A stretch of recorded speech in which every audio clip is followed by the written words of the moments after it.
Hello student, स्वागत है आपका एक और नए वीडियो में। आज हम जॉन डॉन की फेमस पोएम द गुड मोरो की समरी को अच्छी तरीके से समझ रहे हैं।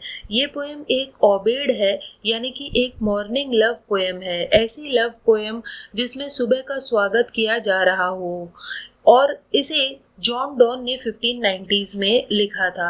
इस पोएम में स्पीकर लव के बारे में बता रहे हैं कि लव एक बहुत अच्छा एक्सपीरियंस होता है जो बिल्कुल किसी धार्मिक क्रिया की तरह होता है। जैसे धर्म या रिलीजन जिस तरह का इफेक्ट एक इंसान के ऊपर प्रोड्यूस करता है, या रिलीजन के कारण जैसा इंसान महसूस करता है, बिल्कुल वैसा ही एक्सपीरियंस उसे लव के कारण भी हो सकता है। तो चलिए अब हम लोग इस पोएम की समरी को और अच्छी तरीके से समझते हैं। इस पोएम के पहले स्टैंजा में जो स्पीकर है वो ये याद करने की कोशिश कर रहे हैं कि वो और उसकी लवर प्यार में पड़ने के पहले क्या किया करते थे, उनकी जिंदगी कैसी थी before they fail in love with each other. He asked they were not really adults. तो वो अपनी लवर से पूछते हैं कि क्या हम एक दूसरे से प्यार करने के पहले अडल्ट्स थे ही नहीं, क्या हम बच्चे थे? Perhaps they were even asleep and dreaming like the seven sleepers of medieval legend। तो वो कहते हैं कि जैसे medieval legend यानी पुरानी कथा है, कहानी है जिसमें 7 लोग सोते रहे थे बहुत लंबे समय के लिए, शायद वैसे ही हम दोनों भी सोते रहे थे एक दूसरे को मिलने के पहले। The speaker discusses how any other beauty he saw before hers he desired of it was only a dream of his current lover। तो वो कहते हैं कि अपनी फिलहाल जो लवर है उनसे मिलने के पहले वो जितनी भी लड़कियों से मिले वो सब उन्हें आज बेकार की लग रही हैं, और उन्हें ऐसा लग रहा है कि वो हमेशा से ही अपने करंट लवर का सपना देखते आए हों, और उनकी लवर की ब्यूटी के सामने, सुंदरता के सामने किसी भी और औरत की सुंदरता उन्हें आज फीकी नजर आती है। Everything prior to this love feels like child's play now. तो आज वो जिनके साथ हैं उनके पहले उनके साथ जो भी रही थी वो सारी चीजें उन्हें बस चाइल्ड्स प्ले यानी कि बच्चों का खेल ही लग रहा है। और आज जो उनका जो एक्सपीरियंस है अपनी लवर के साथ वो ही उनके लिए बहुत ही प्रोफाउंड है, बहुत ज़्यादा इम्पोर्टेंस रखता है।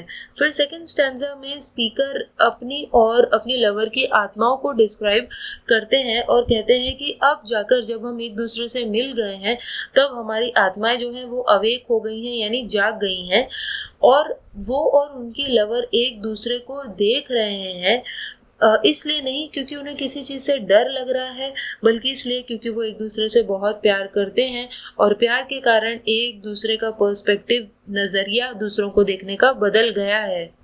तो वो कहते हैं कि वो डिस्कवरर्स और एडवेंचरर्स को दुनिया को डिस्कवर करने के लिए छोड़ सकते हैं, यानी ऐसे लोगों को वो दुनिया को डिस्कवर करने के लिए छोड़ देंगे जो दुनिया के अलग अलग हिस्सों में जाकर दुनिया को ढूंढ रहे हैं, जैसे कोलंबस वगैरह। इसीलिए क्योंकि उन्हें दुनिया ढूंढने की ज़रूरत है ही नहीं, उनकी दुनिया तो उनकी लवर है।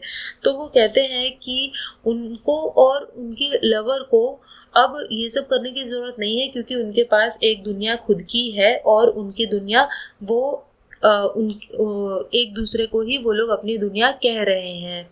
इन the third stanza the speaker sees his own face reflected in his lover's eyes.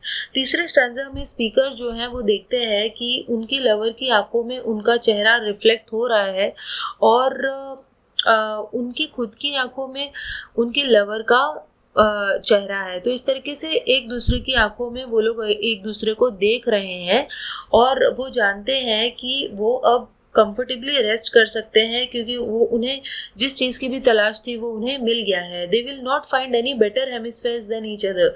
तो उन्हें पता है कि उन्हें एक दूसरे से अच्छे हेमिस्फेयर्स अब नहीं मिलने वाले, और ये जो प्यार की दुनिया उन्होंने बनाई है इससे अच्छी दुनिया उन्हें नहीं मिलने वाली। ये दुनिया ही उनके लिए सेफ और अच्छी है, क्योंकि जो बाहरी दुनिया है, रियल वर्ल्ड है, उसमें डेंजर्स हैं जिससे उन्हें बचकर रहने की ज़रूरत है। He knows that nothing within their world of love can ever die.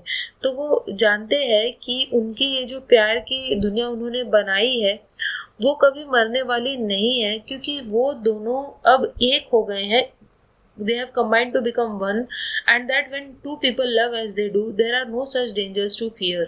तो वो कहते हैं कि जब दो लोग एक दूसरे से बहुत प्यार करते हैं और दो लोग एक हो जाते हैं तो फिर डरने की कोई बात ही नहीं रह जाती। और इस तरीके से ये जो ओबेड है लव सॉन्ग वो खत्म हो जाता है। आई होप आपको ये समझ में आया होगा। सो चलिए मिलते हैं नेक्स्ट वीडियो में, तब तक के लिए बाय।